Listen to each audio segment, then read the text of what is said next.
Hey, let's just jump out to anybody, any new faces or folks that haven't been here for a long time. Would love for you to either reintroduce yourself or introduce yourself, or and then let us know what you're up to. Who's first? We got some background noise. Yeah. All right, Gene, tell us what's happening. I'll go first since you shouted me out. Yeah. Hi everyone, I'm Jean Spencer. I met John in a coffee shop in Boulder, Colorado called the Trident, and we struck up a conversation about HR and the future of work. I work for Zenefits, which is an HR tech company based out of San Francisco, and just finished ghostwriting a book for our company that was published in June, also about the future of work, HR, how things are advancing. So anyway, John very pleasantly invited me to this, and I apologize for not coming as often as I wish I could.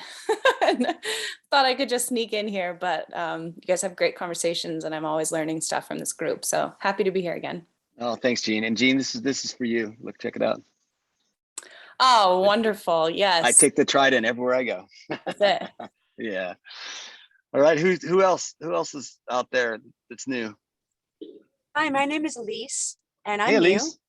Hi, nice to meet everybody. Sorry, guys, I'm driving today. Next time I would love to show face, and I will. But just wanted to introduce myself. I am the founder and CEO of Mothership. Our URL is mothershipcorp.com. I included it in the chat. And essentially, we're a marketplace and FMS, soon to also be developing into more robust SaaS technology and workspace. But we provide talent on demand, flex workspace, and educational technology that is centered around upskilling. But essentially, we run the gamut on the talent on demand side, everything from contingent 1099 ICs, independent consultants, all the way, independent contractors, all the way through to W-2 hires, contract, and full-time. Great. Well, thanks for coming. Thanks for being a part of the group. Thanks for having me. So happy to be here. Nice to meet you all. Thanks. Hey, Brett, how are you? Good to see you. Yeah, I'm finally in here. Sorry, it's been so hard for me to get in, John. I'm an overly busy person. I'm a professor at a business school. I'm a professor at a medical school, data science, and I'm the Swiss Army knife at the business school. They always throw a class wherever they can't fill a slot. They make me teach the class. So I teach about everything. I founded and run the International Association of Innovation Professionals. And I started a startup last March, which has the fastest elevator pitch in history. It's called Property Hero, propertyhero.ai. And what it is all of you are Americans, I believe, so you know Carfax. I've built Carfax for properties. Very cool. And it's free for residential properties. You can start keeping track of all the repairs, the receipts, the photos, everything for it. Currently, I'm trying to push into some of these places that got hit by the tornadoes because FEMA says, don't wait for us, get to work on fixing your property, but make sure you document everything and take pictures. Well, I got the software. There you go. You got it. That's awesome, So, man. Well, thanks for being so I'm in the glad group. I'm here. Yeah. Yeah, And on the work stuff, I did my doctoral dissertation once upon a time on how to do remote work, telecommuting. No, that's awesome. I should have kept it up because I'd have made a fortune when COVID. Yeah, for sure. Yeah, that's for sure, man. Thanks. Well, thanks for being here. Ivan, what's happening? Hi everyone, my name is Ivan. Actually, I'm also from the business school, but from a Russian business school called Skolkovo, and we do a lot of research about the gig economy, and in particular how teams work on complex projects in enterprise teams of freelancers. And we already did some common work with John and with Greta. Greta, nice to see you again. I'm very happy to be in this community. I was trying to introduce myself several weeks ago, but I failed because of the connection. So thank you. Yeah, now thank you for that opportunity. Yeah, thanks, Ivan. I really appreciate it. I've seen some of your research and really appreciate that. It's just your perspective. And I definitely want to reach out and talk as we get this book. Jen and I are and Kareem trying to get this book done, just to make sure that I'll make sure that you get some of the early draft of it to give some feedback. Hey, Chris, how's it going? Hi, I'm Chris Bunning. Just to add to the geographic diversity, I'm from the Netherlands, so maybe a new branch of this community. Great. I've been an independent advisor around workforce, and over the last 5 years. Before that, I tried to improve the workforce management within Shell. Some people that are on this call know me from that time, amongst others, Brian Pena. I'm a bit of a knowledge geek, so I suck up a lot of knowledge. I always, as an independent advisor, I try to know more than my clients. So I visit a lot of webcasts, and I actually read a lot of stuff to actually be able to advise our large corporates what to do and how to do it. That's awesome. Around workforce. Well, it's changing. I'm sure you're really busy right now because everything's up in the air, right? So well, thanks for being here, Chris. Hey, Jason, what's happening? Hi, John. Yeah, all good, thank you. So, Jace, new to this, just came out of Zurich after, I think Barry called it as 335 years the other day. So a very long time tenure at Zurich. New to this, but I have used Open Talent as part of my roles and delivery when I was with Zurich Insurance and working with Bryn and co from the UK on a couple of the initial contracts that we've got in place. So excited to be part of this community and actually on that journey to deliver back into the marketplace.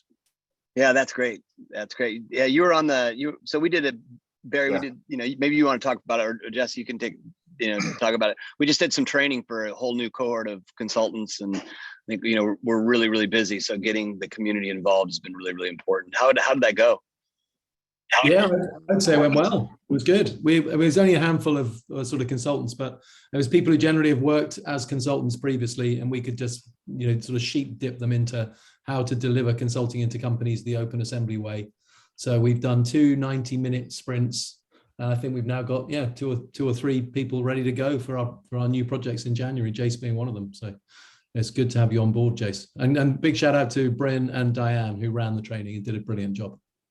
Yeah, awesome job. No, I love it. And I think that's part of the model that we want to create at OA. It's not to do the consulting ourselves, but how do we build a community of folks that are all aligned philosophically around, the ideas that we as a community have built, and make sure that we deliver, on that to companies. So there's really consistency. And one of the things that I've always felt like in these nascent markets that take a long time to develop is there's so many, diversity of voices and diversity of methodology. And I think we need to get really clear on, what's the language, what's the process, how do we do it, so that we get a lot of momentum. So anybody else that's new? No, I want to call out David Swift, because David, it's been a long time and you were so instrumental in the very beginning. Are you still? Yeah, there you are. Yeah, I'm here. When we even formed this group, and you were so helpful. And I think you were at Novartis at the time, or I was, you were just retired. Yeah. What are you up to now? Happy to see some familiar faces and some new ones, and I see Chris is here, and I know Chris as well. So very happy to see him. I changed jobs. I worked for a company called Lonza. It's a contract manufacturer in the pharmaceutical industry, and we make the Moderna vaccination, among other things. So that's kept us busy this last 12, 14 months. And I'm responsible for CapEx procurement. I was formerly head of human capital procurement for Novartis, so I have a real strong interest in the whole world of work. And as I've come over to the CapEx world, 3/4 of my team are actually contingent workers. So I have 40 odd people helping us build manufacturing facilities. So I have a very personal interest still in this world. Unfortunately, I haven't been able to join these calls much lately, but I wanted to check back in before the end of the year. It's great to see you all. Thanks. Yeah, thanks for being here. And David was so instrumental when we started this group, and was in the design sprints and really, really thoughtful. And so really, really, I'm so grateful for you to be here. Hey, John Healy, any things, because you're kind of taking over the helm of this group, and I know you and Barry and I had such a great meeting the other day of trying to figure out what's OA and what's CTW and how does it all go together. And anything you want to share? I just think it's really nice to see that as you and Barry came together, kind of recognizing the importance of building out the consulting side of things and what Barry and the OA team are doing, that we can put an equal amount of energy into the CTW community and start really focusing on building out that community a whole lot further. So been a lot of fun getting to know the work streams a whole lot more, seeing the activity that people have been working through. And I know we're going to get some updates today, but so much opportunity ahead, and so grateful for the fact that we have this community of people with a shared interest in moving this forward. So let's go to building up the supply side so that businesses can grow and do the things they want to do, and people can have the freedom to work the way they want to work. I love it, John. And super psyched, dude. You're going to help us lead this, and you kind of take over that. You've got such deep knowledge and everything talent. So it's really great to have you involved. Thanks. Hey, Chris Stanton, I know, you've got a newborn, so you probably, are overwhelmed with everything, and you've been on paternity leave, but what's happening in your world of research, and what have you been thinking about when you have time to think? You're not kind of changing diapers and all those kind of fun things. Well, I have changed a lot of diapers. I have kind of spent the last few months in the mode of trying to focus on things that aren't quite as fast moving. And that's maybe a misnomer, because the thing that I've mainly been focused on is policy. I became sort of really concerned hearing about proposals to regulate independent contracting and what those proposals might end up doing to some of the markets that we all use and care about. And so the last thing that I have released is something that I'll put a link into the chat, but it's a paper called Who Benefits from Online Gig Economy Platforms. And this paper just tries to understand who's getting surplus out of transactions. And surplus here is defined as what is a buyer's next best alternative compared to using one of the platforms, and what is a provider or a seller's next best alternative. And relative to folks who I think are worried about this for worker welfare, what we actually find is that sellers are capturing about 40% of the surplus on any transaction. And if you regulated these markets like traditional employment regulation, it would have two sort of distortionary effects. The first is it would raise the barriers to entry for buyers. And one of the things that we find is that buyers who kind of get a foothold in this market, in platform markets, are more likely to repeat and to continue purchasing and then to scale up their activity. And so if you do things that deter them from gaining that foothold, it makes the market just smaller as a whole. And so as a result, sellers or providers or the labor side of the platform has fewer transactions and thus lower aggregate surplus numbers. And then the other thing that we conclude is that on any individual sort of posting, if you raise the barriers to adoption, it also makes the labor side worse off as well, because there is a pretty strong reduction in the actual propensity to hire or to pull the trigger for any one of the job openings that we see on the platform. And so as a result, we kind of come down on the conclusion that the platform is providing net surplus to the supply side based on the current arrangement. And that raises one last question, which is this taking jobs away from people who would otherwise be traditional W-2 workers? And so one of the ways that we attempt to answer that is we look at state-by-state changes in labor regulations, including the minimum wage.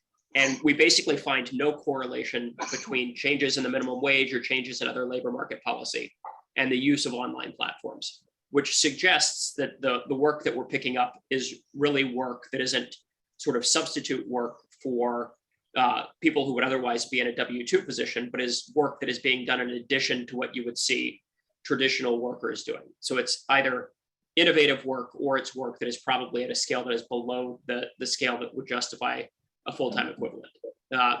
So anyway, that is all to say that I know this group is much more positive about these markets, but from my perspective, I thought that there was sort of a dearth of policy work to actually show who's actually benefiting from these. And it turns out that not only are firms benefiting, but so are the workers who are supplying labor through these online platforms. Yeah, that's really, man, that's super good. And I definitely, I downloaded the paper as you were talking because I need to, you and I need to talk as we build up the book, and would love to get some, some deeper knowledge on that. So I really appreciate it. And John Healy, it'd be great to connect with Chris. I'll make sure that you guys get an intro, to make sure, because at the core of what CTW is becoming is really helping the supply side, right? Like how do we make sure that, because one of the analysis I think that was super important that Barry and I heard now that we're working with John Younger, he did in his research is that only 25% of freelancers are full-time, 75% are doing side gigs, and every once in a while. And so how do we make a much more robust marketplace so that people have the safety nets and the security that they can actually leave their current positions and be able to do things on a much more entrepreneurial level. But anyway, I think that's going to be the big focus of this group, to make sure that the supply side's there and that it gets the help it needs and the policies are there to support it and everything else. So anyway, anybody have any questions? And then we're going to jump to Greta here, because Greta's got some great research as well. So any questions for Chris? Chris, a quick question. Anything counterfactual that you found in that research? I'm just trying to understand. That seems kind of like obvious in the end, that if the people have choices and they make this choice, so there's a economic benefit to that choice. Whereas it doesn't. One of the prevailing perspectives that people do this job because they have no alternatives. What in your analysis, was there a volume in terms of typical alternatives that they typically have while choosing this? Because in the end, that's the strength of alternatives typically is a good thing to say they have actually made a choice versus this is the only options choice they have, right? So that's a great question, and it kind of exposes the dark underbelly of or the vulnerable underbelly of this analysis, which is we don't actually ever really observe what people would be doing off platform. What we do observe is that on the provider side of at least this platform, there is a lot of price discrimination. And so if I end up working for you at $10 an hour, Balaji, but then I worked for John at $7 an hour, I know that I'm getting like $3 an hour in surplus working for you relative to working for John. And so one of the ways that we try to look at this is to say, we see the lowest amount that you're ever willing to work for. And then we see something in the same amount of, the same short sort of time window where you're earning a lot more. And so if you were willing to work for someone at a low wage, and then you see a higher sequence of wages after that, it sort of suggests that you're gaining surplus relative to the least amount that you were willing to accept. But we don't ever really see that you're kind of coming from, a job at Deloitte and working on Freelancer or Upwork or something like that. Thank you. Great. Any other questions? I know, Todd, you've got a bunch, but you said you're going to read the paper first, and I'm sure you guys will connect. So anybody else? Steve, right? Or you always oh, it's Sheila. Yeah, I just wanted to shout out to Chris. If you don't know the David, what's his name? Evan Armstrong and the Center for Workforce Innovation, to the extent that you're interested in policy, they're doing a lot, and they have a strong retail presence, believe it or not, because retail is a place that utilizes this type of worker.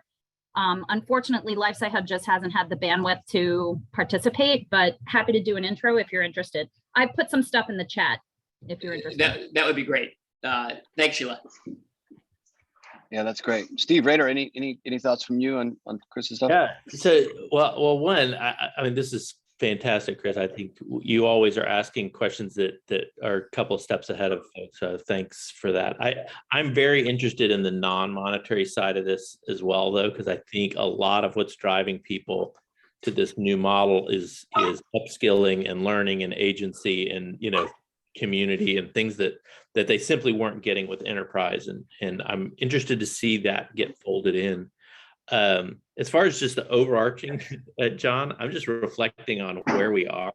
And, when we started all of this, it wasn't supply side, it was enterprise demand that was the problem. And it's fascinating to see, COVID on the other side of COVID, how we've really transitioned this supply demand or shift, right? So yeah, I think where we're going is going to be very interesting, and I'm interested to see how the platforms start to compete for the labor market on these very issues, on the competitiveness, on who's going to actually share in the wealth, and this, as you know, I'm really fascinated where DAOs will play in that, just because they're set up for that kind of lean model that gets the biggest bang for the buck for the worker, but still provides access to services and upskilling and good matching and enterprise. So that is fascinating stuff. I can't wait to read this and see where you're going, Chris. So I've also been sort of thinking about many of the same issues in the background, and if I can try to tease out a research design, at least trying to blend the learning and development and career development and skill development side with some of these questions about the cold start problem on many of these platforms where people who don't have a reputation can't actually progress.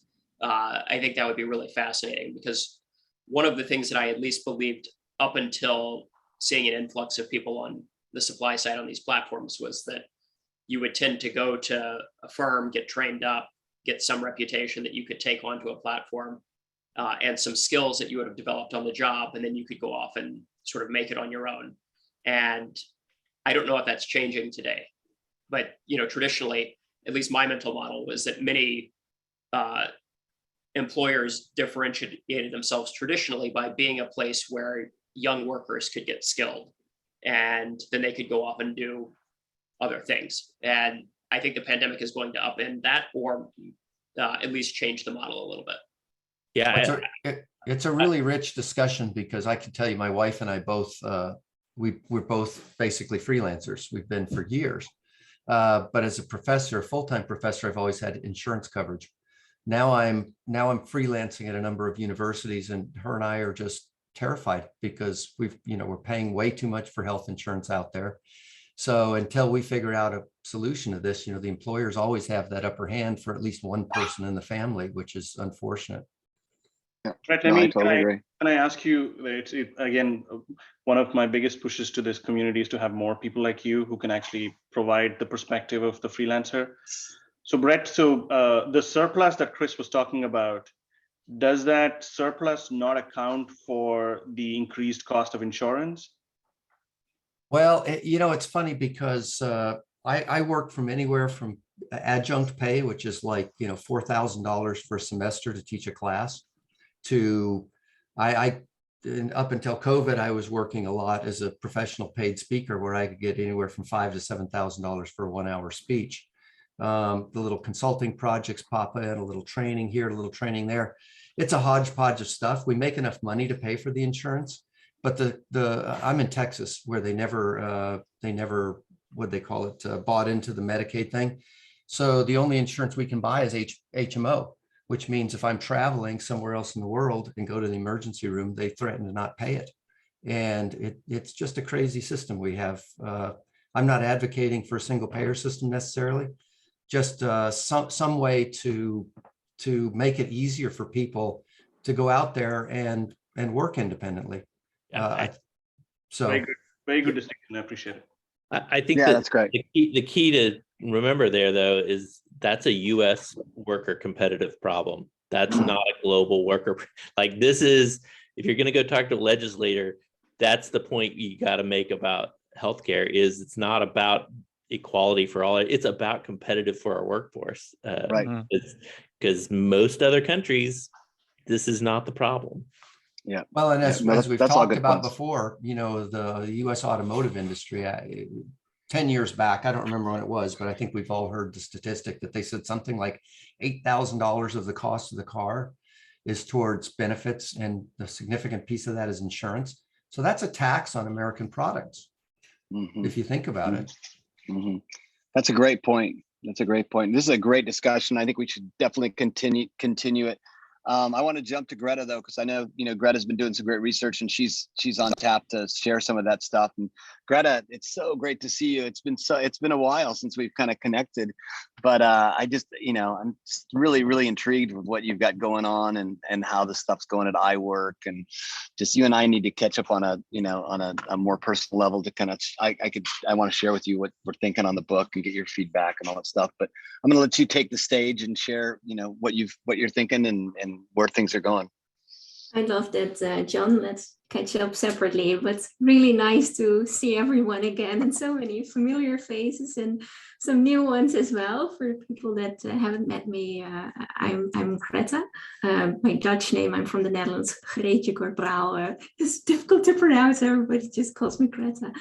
And I've been studying, the transformation of work in the past 6 years now as part of the iLabor project at the University of Oxford. And I now have my own research project funded by the British Academy called iWork very originally, and really looking from, a work and organization perspective, how technology is transforming that. And like Chris, I have this interest in this space from different perspectives. One perspective I'm really interested in, the ideas that go into the technologies that are playing a big role in labor markets, who gets jobs, who don't. And in that context, I just jumped off my podcast recording where we discussed the classic sociological piece, The Strength of Weak Ties by Mark Granovetter, and connected it to conversations about online labor platforms, comparing, the technologies of LinkedIn with Uber, for instance. So when it's out, I definitely recommend for you to listen to it. It's our Talking About Organizations podcast. But I also have an interest in the demand side dynamics of online labor platforms. One study I have is looking into the different ways large firms are adopting these new work models. And, one of the intriguing findings I have is that when, a platform such as Upwork or TopTal or Freelancer is being adopted lower in the organization, for instance, by an IT department or marketing team, adoption is higher than when it is being adopted by a procurement department. And that is very surprising because, when we called it that a decentralized versus centralized adoption model, you really have to fight within your company. And, imagine you're a Fortune 500 firm to, get acceptance, get management approval, get procurement sign off or purchase orders. So how come when a platform enters the organization at a very unusual spot, locus of entry into the organization, adoption is higher than when it's a traditional one? So that's like one of the studies I'm about to send out in the new year that I've been, heads down in the past year. I also study, dispute resolution in this new context of work. That paper is under review at the moment.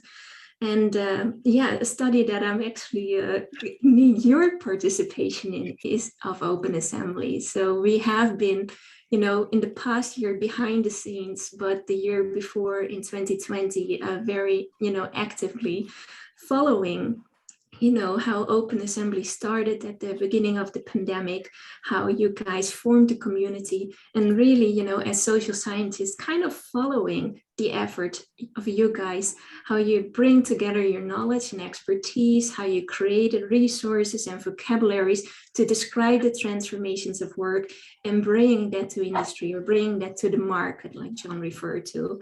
And I'm very excited. I now heard, that the tremendous effort that went into developing the playbook. I also heard, the efforts that are going into, broadening the community and the ideas of, instead of being consultants, to provide the resources for consultants. So those are really interesting developments that are happening and that we're studying as a team. Liu Qian Pan, my collaborator, is also on the call here. I don't know if you want to say hi, Liu Qian, but feel free to unmute yourself and wave to the people. And we also have a research assistant, Subin Park. And in that context, in 2020, we did a bunch of interviews with several ones of you, with John, with Steve. I see Balaji here, John, Jeff, Sheila's here, and many others. and we're actually preparing for a second round of interviews. But before that, we developed a survey, and I know surveys are boring, and you open them and look at them and then you click it away because you don't want to waste your time. This is not wasting your time. The survey, I really would like to invite you and ask if you could take like 20 minutes over the Christmas break to just fill in some of your thoughts of your participation in Open Assembly. And I'll post a link here. It's also in the newsletter that Brandon and John kindly sent out this week. And we just want to collect a little bit of data on, who is participating in the community, in what way have they participated, what do you see you have achieved so far? What remains to be done? And based upon the feedback, we already have 5 people who completed it. Thank you so much for doing that. Based on the responses, we will select people for a second round of data collection. We're really trying to develop, social scientific insight of how can we generate transformation of work in industry when the knowledge resides with so many dispersed actors. And we really see Open Assembly as one of, the arenas where those transformations are happening, where you're really, working together, having a collective effort. So that's what we're studying here. Thank you. That's awesome. No, Greta, it's so good to see you.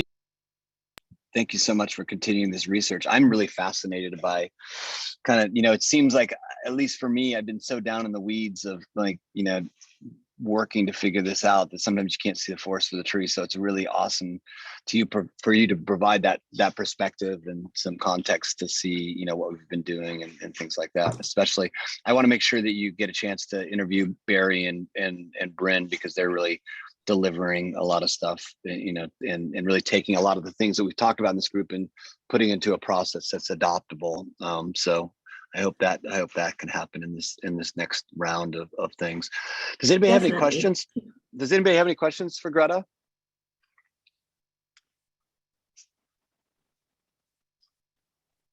Biology, Steve. Anybody? I've always had questions. I'm going to ensure that people have an opportunity as well. I'm going to call on you, so you have to go. Steve can't ask a question right now because he stuffed his mouth with something. God knows what it is. But take smaller bites, Steve. It's not rocket science. Greta, quick question. Any early findings on inhibitors for scale within large companies? I'm sure it's kind of obvious on this call that everybody wants to grow, but I still see the scale as being incredibly subscale. So what's the, if you were to say 1 or 2 issues that are fundamental issues that we haven't made real progress on? I think there's an urgency right now because of the talent crunch. So you'll see more throughput coming through, but doesn't mean we've solved anything. I want to understand what those are. Definitely, yeah. So it's not just one factor; it's a variety of factors that we find in the study. And one is, sense making. What we see is that depending on where the platform enters the organization and different people look at it, they see it as a different animal. The story of the elephant where, someone sees the leg, another one sees the tail, and nobody sees the big elephant. Well, that's the same story with platforms.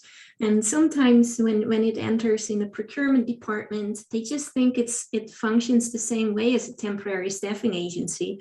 They want to integrate it in their vendor management systems. They want to have a person they can contact. They don't want to interface with the technology directly. And whereas if it's in an IT department, they want to interface with the technology directly. They don't trust the person doing a good job. So that's one. They see it in one as a platform, as an agency. What is it? And the second one is dependent on how they make sense of a platform. They use it in different ways. And what we're theorizing here is that we need new language to talk about the technologies that are being used by platforms. And I speak in platforms in broad sense, but what we distinguish is non-networked, for instance, collaboration, administrative and payment technologies are one set of technologies. And then you have technologies such as matching, reputation systems, that are networked. You need people to use it to generate the cross-site network effects for the platform to scale and have a healthy market as a platform ecosystem. And what we see is, the value of using such new intermediaries over the existing ones is very much dependent on what sets of technologies they use. And if they only use part of it, the value they rip from its use is less. And so that's like some of the explanations. And, it's a bit a long story, but what we are theorizing is these are adoption trajectories. And we should not assume that everybody immediately gets what a platform is.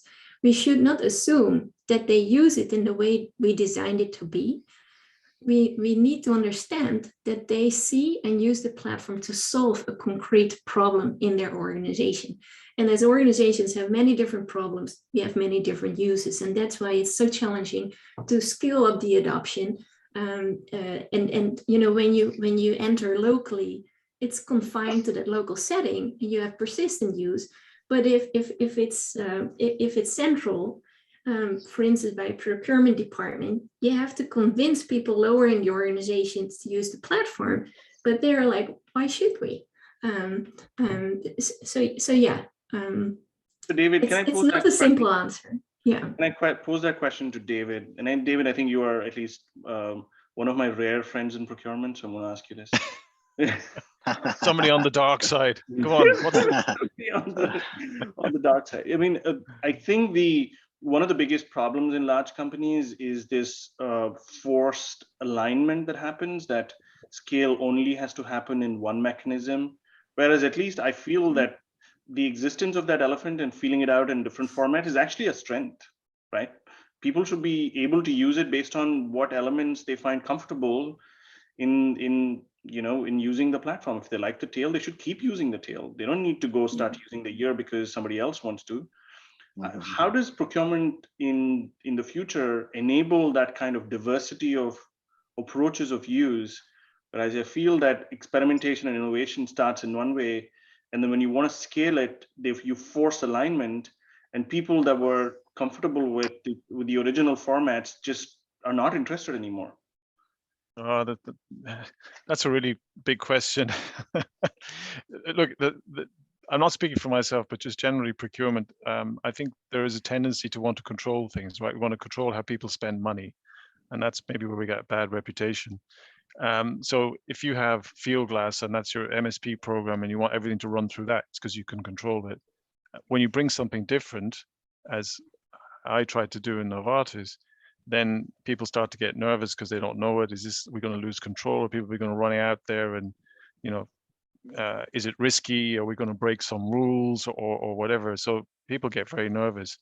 But just to what Greta was saying earlier, when we brought it into Novartis, the biggest problem was trying to get people to use it, and procurement were bringing it in. So we weren't blocking it. We were actually bringing it in. It's trying to get people to say, oh, this is new and you can source people. Oh, but I just go to Accenture and get it from them. But then I said, well, you pay them a fortune to do it. You can get the same or better people at a lot lower cost, and it's much easier.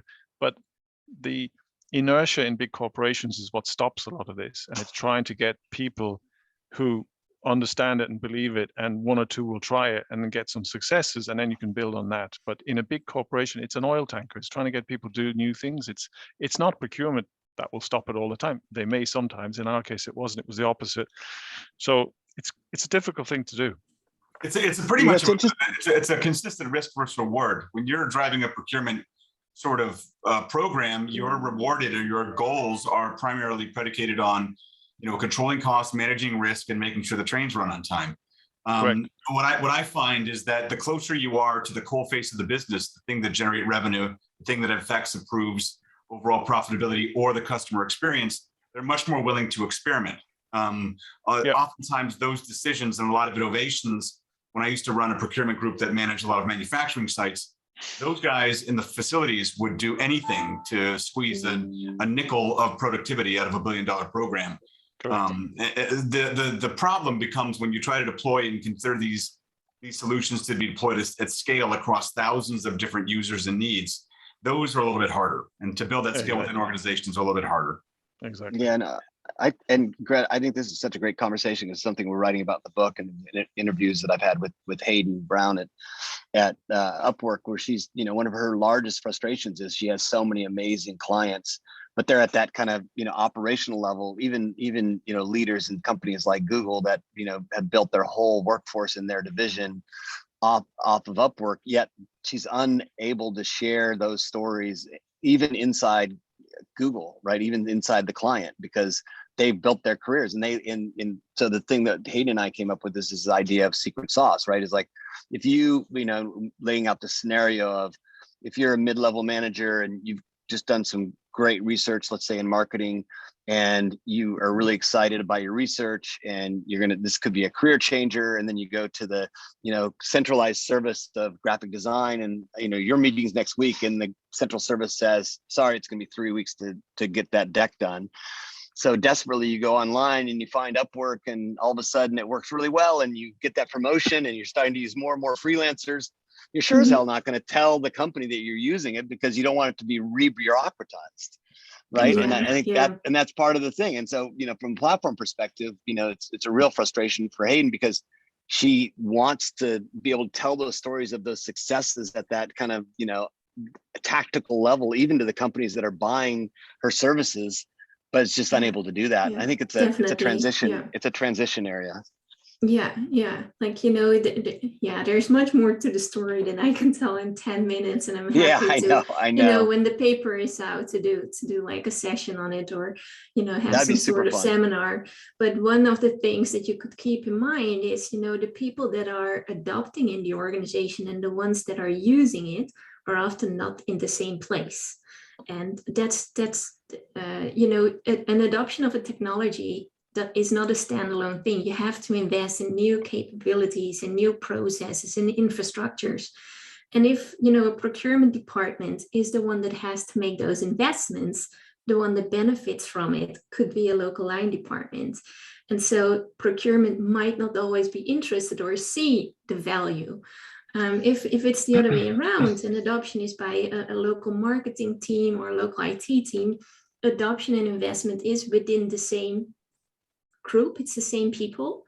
But then what you see, John, is sometimes they keep it on the radar. They see it as a secret weapon. For instance, they have suddenly amazing productivity, out competing everybody else, and they don't want to share it. Exactly. Often, what we find, that strategy, also people in my data set spoke about that. It's not very successful in the long run. In the long run, you need to have a conversation to get management approval and have agreement on the use cases because, of course, HR and legal and procurement, they're concerned about co-employment issues. They're concerned about the contractual agreements they have with other vendors. If it's violating any competition clauses, to not work with competitors. So you need to define for what use cases you can embrace open talent work models and how to keep that oversight.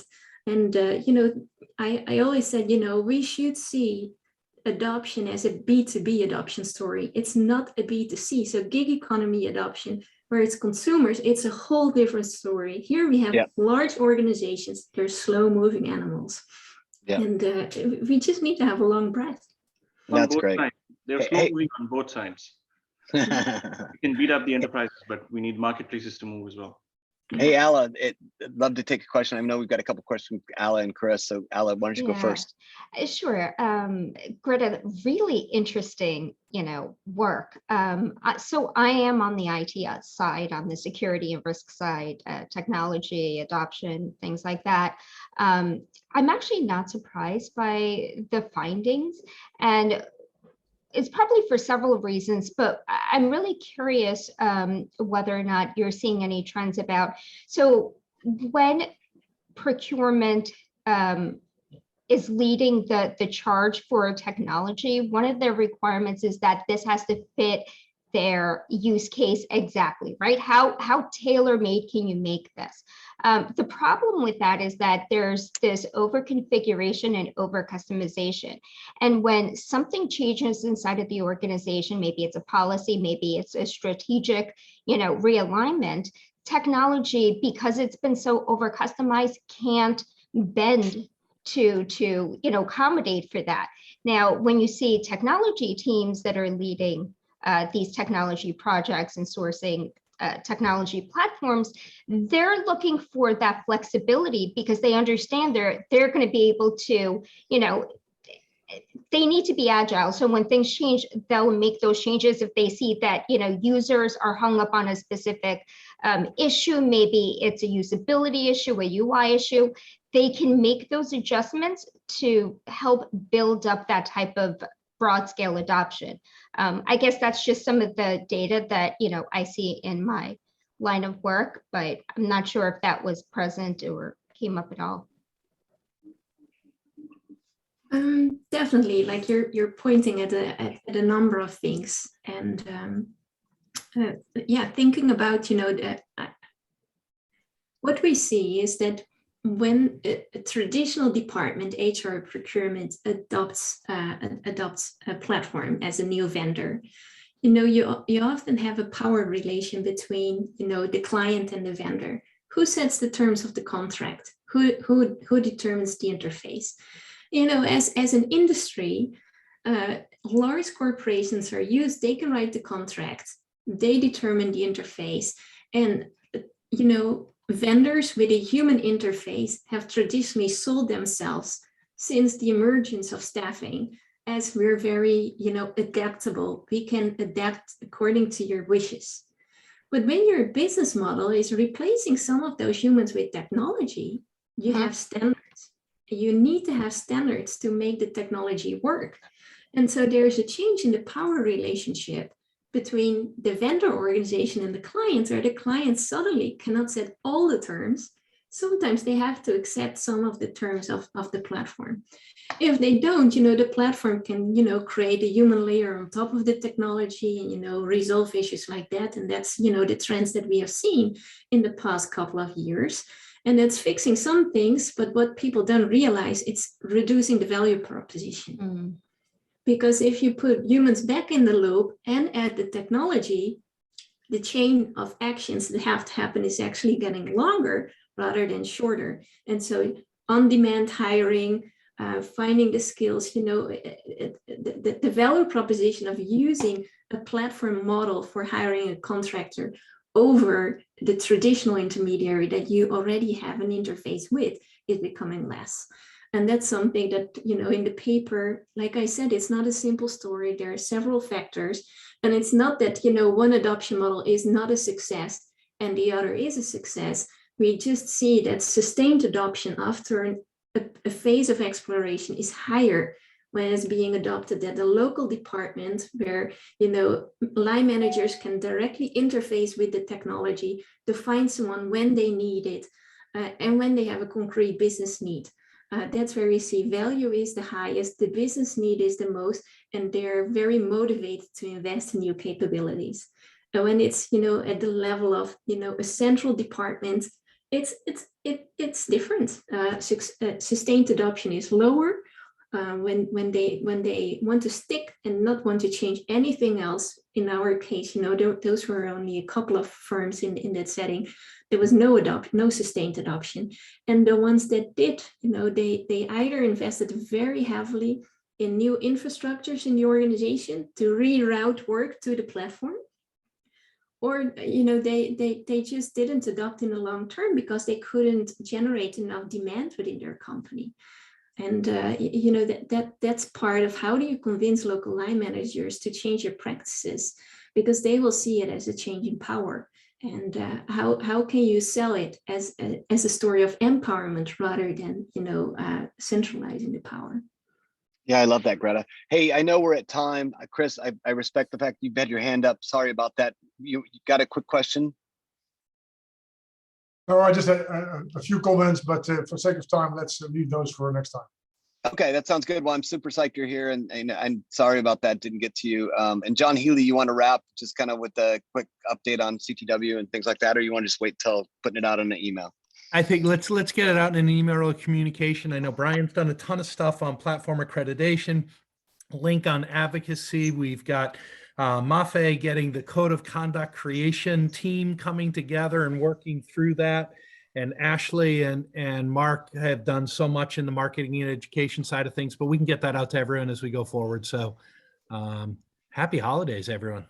Yeah, happy holidays, guys. I just am so grateful for this group and just the powerful insights that everybody provides and the level of discussion is just really, really amazing. So thanks so much. And look forward to seeing you guys. Happy holidays to everybody. We'll see a few of you guys around town in Boulder. And if not, everybody have a good holidays and give me a shout anytime. I'll be around over the holidays if anybody wants to chat, and always looking for ways to improve these things and improve the process. I'm going to need all of you guys' help when we, as we nail this book down and make sure that we're on the right track on the adoption process. So anyway, all the best. Thanks so much. Take care.